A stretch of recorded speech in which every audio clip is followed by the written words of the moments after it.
Good morning and welcome to our very special Good Friday service. We're going to begin the service this morning with a moment of silence to start. The words that you need will be on screen. Please sit for the readings and stand for the songs unless told otherwise. But as we remember Jesus, the cross, and what he did on that day, let's pause in silence and prepare our hearts to worship him and remember what he did for us.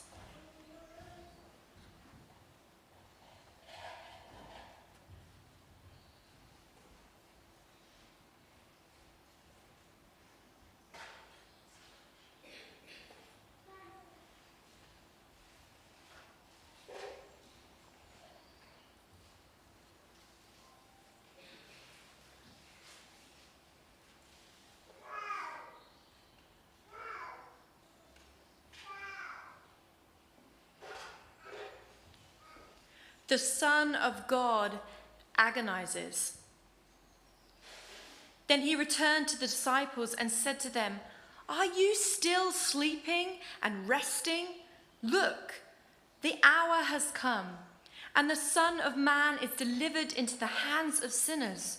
Rise, let's go. Here comes my betrayer."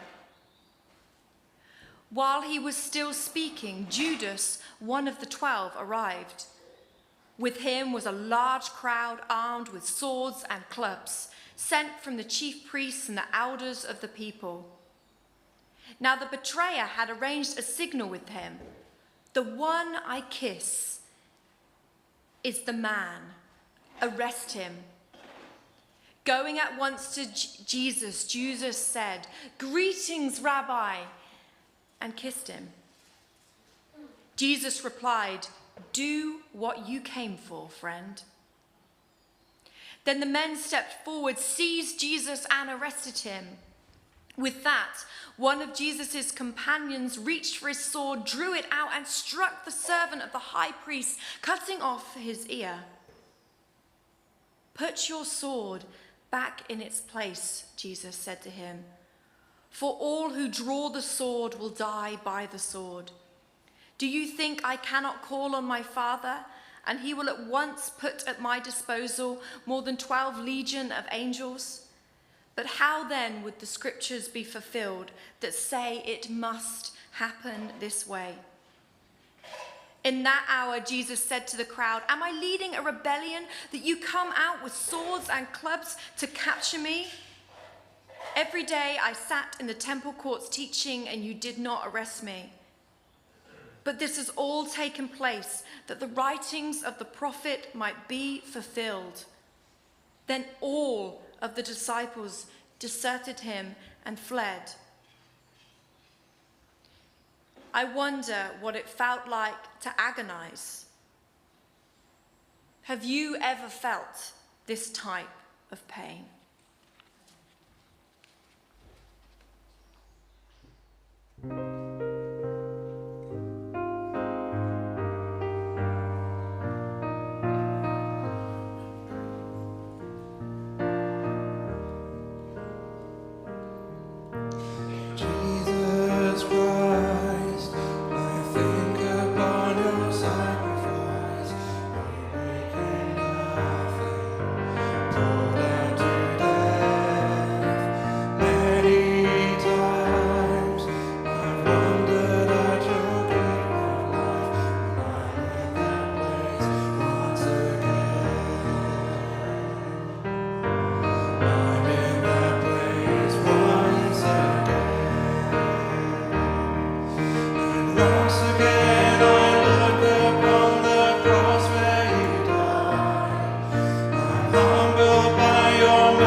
To the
the Son of God, betrayed.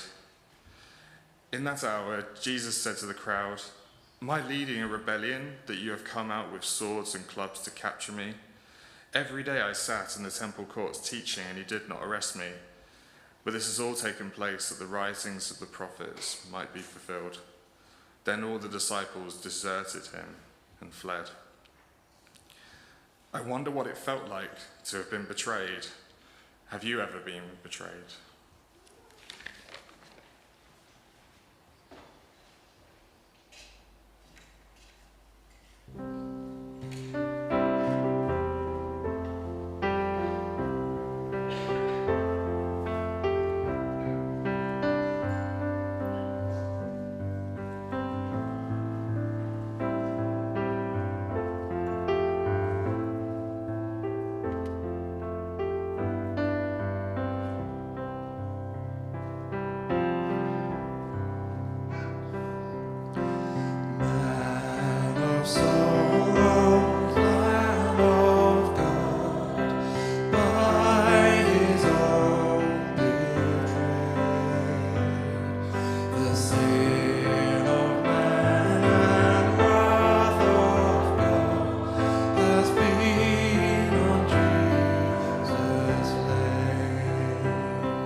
The Son of God falsely accused, Matthew chapter 26, verses 57 to 68. Those who had arrested Jesus took him to Caiaphas, the high priest, where the teachers of the law and the elders had assembled. But Peter followed him at a distance, right up to the courtyard of the high priest. He entered and sat down with the guards to see the outcome. The chief priests and the whole of Sanhedrin were looking for false evidence against Jesus so that they could put him to death. But they did not find any, though many false witnesses came forward. Finally, 2 came forward and declared, "This fellow said, I am able to destroy the temple of God and rebuild it in 3 days." Then the high priest stood and said to Jesus, "Are you not going to answer? What is this testimony that these men are bringing against you?" But Jesus remained silent. The high priest said to him, "I charge you under oath by the living God. Tell us if you are the Messiah, the Son of God." "You have said so," Jesus replied, "but I say to all of you, from now on you will see the Son of Man sitting at the right hand of the Mighty One and coming on the clouds of heaven." Then the high priest tore his clothes and said, "He has spoken blasphemy. Why do we need any more witnesses? Look now, you have heard the blasphemy. What do you think?" "He is worthy of death," they answered. Then they spit in his face and struck him with their fists. Others slapped him and said, "Prophesy to us, Messiah, who hit you?" I wonder what it's like to be falsely accused. Have you ever been falsely accused?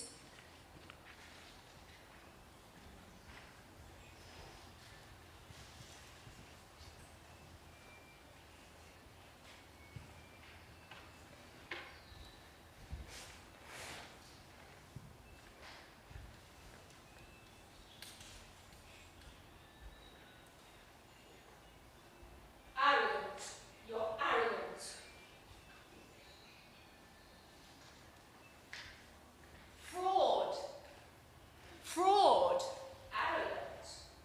You're a fraud.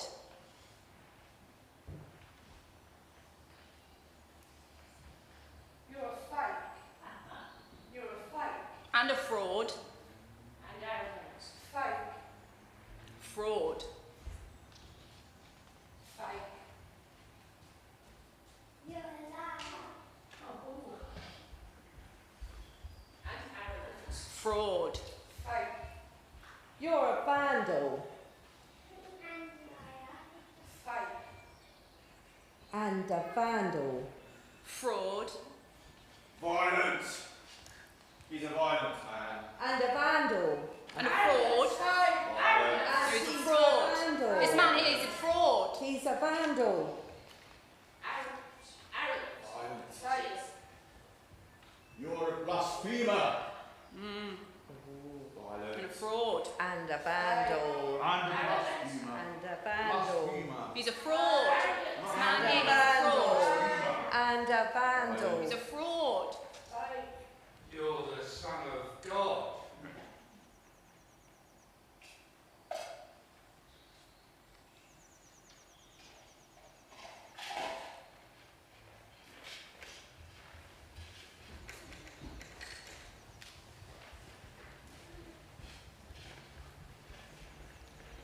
Please remain seated for the next song.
Then the governor's soldiers took Jesus into the praetorium and gathered the whole company of soldiers around him. They stripped him and put a scarlet robe on him.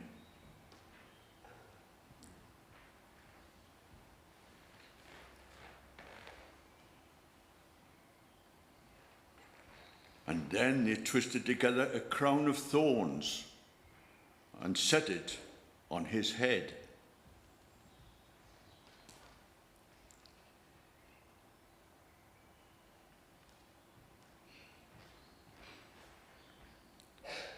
They put a staff in his right hand. Then they knelt in front of him and mocked him. "Hail, King of the Jews," they said. They spat on him and took the staff and struck him on the head again and again. After they had mocked him, they took off the robe and put his own clothes on him. Then they led him away to crucify him. I wonder what it was like to be mocked like that.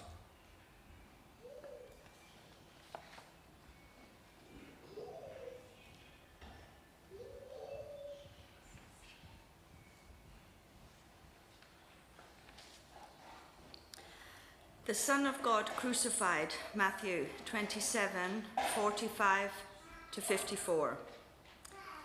From noon until 3 in the afternoon, darkness came over all the land. About 3 in the afternoon, Jesus cried out in a loud voice, "Eli, Eli, lema sabachthani," which means, my God, why have you forsaken me?" When some of those standing there heard this, they said, "He's calling Elijah." Immediately one of them ran and got a sponge. He filled it with wine vinegar, put it on a staff, and offered it to Jesus to drink. The rest said, "Now leave him alone. Let's see if Elijah comes to save him." And when Jesus cried out again in a loud voice, he gave up his spirit. At that moment, the curtain of the temple was torn in two from top to bottom. The earth shook, the rocks split, and the tombs broke open. The bodies of many holy people who had died were raised to life. They came out of the tombs after Jesus' resurrection and went into the holy city and appeared to many people. When the centurion and those with him who were guarding Jesus saw the earthquake and all that had happened, they were terrified and exclaimed, "Surely he was the Son of God." I wonder what it was like to be crucified.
We live in a time of turmoil, confusion, disappointment, and suffering. We're coming to terms with the effect of the global pandemic, witnessing the war on the Ukraine, the rising cost of living, and our own personal trials of broken relationships, health concerns, and day-to-day worries. On this day, Good Friday, we think upon and remember Jesus, the Son of God, and what happened to him. The Son of God who understands our sufferings and suffers with us and for us. As we cast our minds back to that day, we think of how on Palm Sunday, Jesus had the greeting of a king, yet today we see the treatment of a criminal. In 1 week, in 1 day, Jesus suffered. Jesus, the Son of God, experiences the pain of facing the cross and agonizes in the garden. Jesus, the Son of God, is betrayed and hurt by somebody close to him. Jesus, the Son of God, is accused, mocked, teased, bullied, beaten, and terrorized, all before his death upon the cross. Jesus came to earth and met us in our sufferings. He is not a God who is distant when life hurts, but is a God who suffers with us and understands the anguish. Jesus is with you and I when we are in pain, doubt, or confusions. He accompanies us when life or people let us down and when longings and disappointments occur. And when Jesus accompanies you, he doesn't rush you along saying, be positive in your thinking, or be more grateful, that might help. Instead, he understands and has compassion, saying, I know, my child, they did it to me. And when they did this to Jesus, they did this to no ordinary man. They did this to the Messiah, Jesus Christ, the Son of God. A God who not only suffers with us, but for us. The Gospel of Matthew is very concerned that the reader and hearer of this book knows who Jesus is and what he has done. Jesus is the Messiah. Jesus is God, the awaited rescuer of God's people, sent to offer salvation through his predicted, prophesied suffering.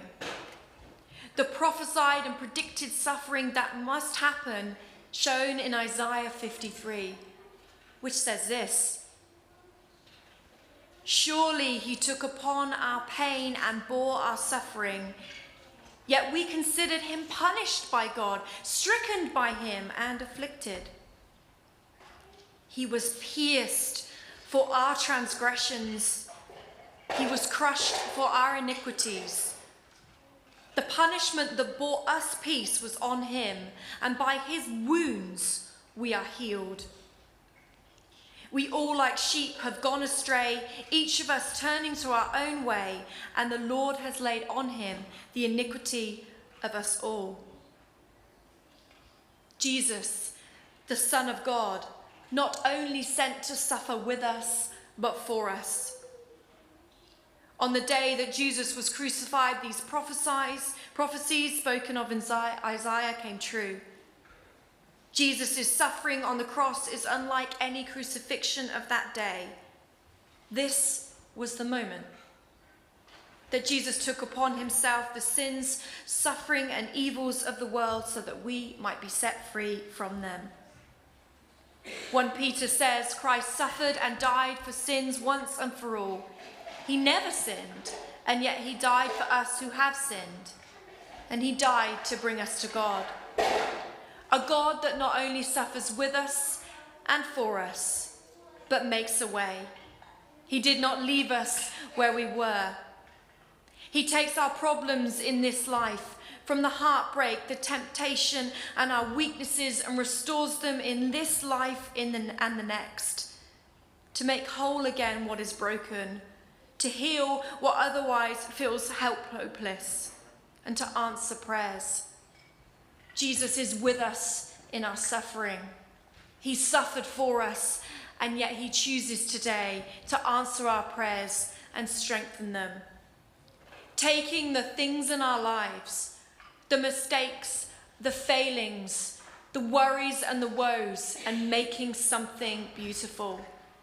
Taking what we wouldn't want to tell our neighbour, the sufferings we don't want anyone to know we have, and laying them upon himself to set us free and redeem us.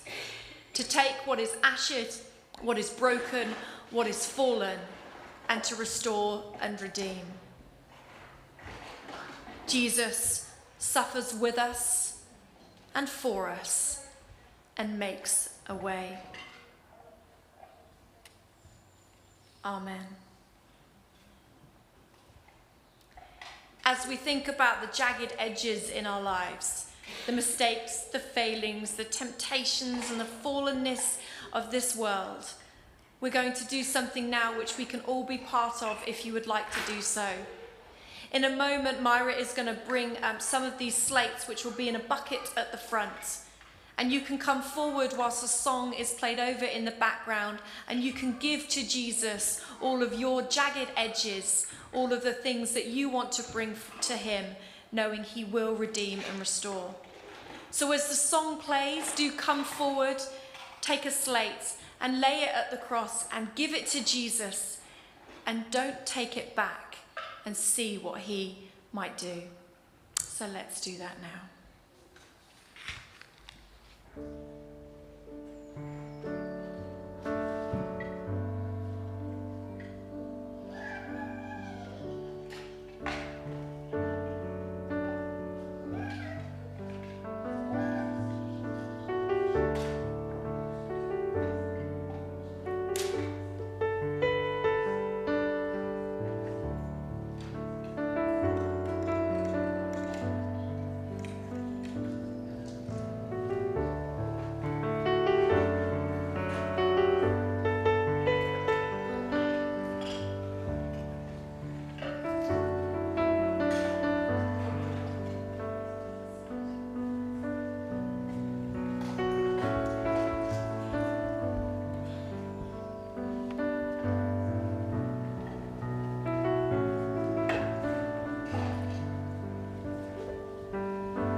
to come to the closing of this service. After the service, there is tea, coffee, and hot cross buns.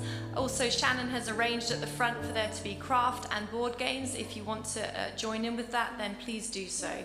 But we're going to close this service with a song sung over us for us to listen to and a final reading. So Rob will sing over us, and then we will close with Bible reading. Let's continue to worship Jesus and remember what he has done for us.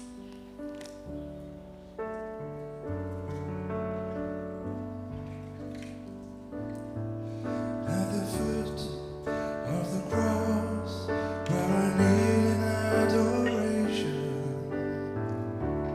and I lay my burdens down. I exchange all my sin for the promise of salvation, and your name across my brow. I will wait here at the cross. I will wait here at the cross. I will wait here at the cross. I will wait here at the cross. At the foot of the cross, I give up my vain ambition, and I leave my selfish pride. In the peace that is there, would you restore my vision? In all the places I am blind, I will wait here at the cross. I will wait here at the cross.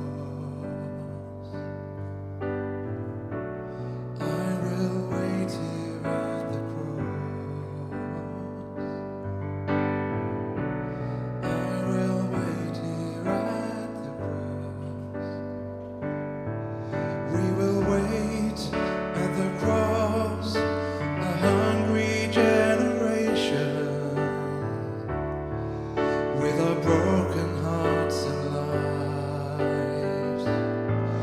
Will you hear? Will you come? Will you feel our desperation? Oh God, let this be the time.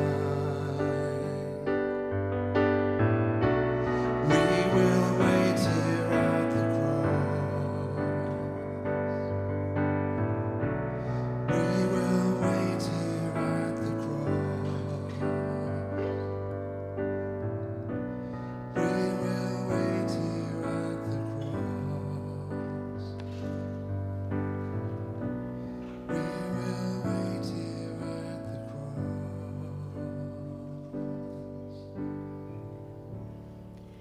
When the centurion and those with him were guarding Jesus saw the earthquake and all that had happened, they were terrified and exclaimed, "Surely he was the Son of God." Amen.